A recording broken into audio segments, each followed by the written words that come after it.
Terus apa yang harus kita lakuin supaya Ramadan kita itu maksimal, tapi kita juga tetap feeling good, tetap merasa happy. Nah, di antara nasihat ulama supaya kita dapat feeling yang nyaman saat beribadah itu, kata para ulama, berakatlah dengan Allah Subhanahu wa Ta'ala. Jadi ketika kita beribadah, melakukan satu kebaikan, kita berakatnya sama Allah, jangan sama makhluk. Artinya kita belajar ngarepin kebaikan hanya kepada Allah, bukan kepada makhluk. Karena kalau misalnya kita ngarepin kebaikan atau penghargaannya dari makhluk, kita akan sering kecewa.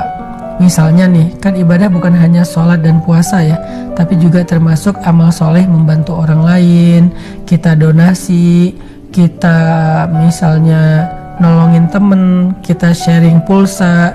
Mungkin di antara teman-teman yang lagi work from home atau yang lagi kuliah online, belajar online, kekurangan pulsa nih, akhirnya kita sedekah pulsa untuk dia supaya dia bisa tetap online belajarnya di sekolah ataupun di kampus. Nah, tapi setelah kita bantu dia, kita tuh kayak gak dihargain gitu.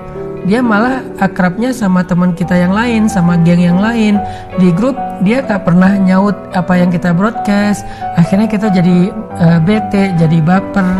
Nah, gimana caranya biar kita tetap feeling good, udah bantu orang lain dan gak nyesel? Caranya ketika awal kita melakukan kebaikan itu, cobalah untuk berakad dengan Allah. Jadi balasan yang kita harapin itu dari Allah, bukan dari orang yang kita bantu, bukan dari makhluk, bukan dari manusia.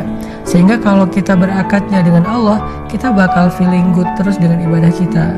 Al jaza min jinsil amal. Balasan itu tergantung jenis amal yang kita lakuin. Maksudnya kalau kita maafin orang, balasannya Allah maafin kita. Kalau kita nolongin orang, balasannya Allah yang akan nolongin kita.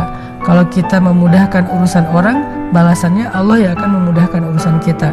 Nah, ini bukan hanya kaidah fikih, tapi harus jadi semacam akad dalam kita berbuat baik, dalam kita beramal.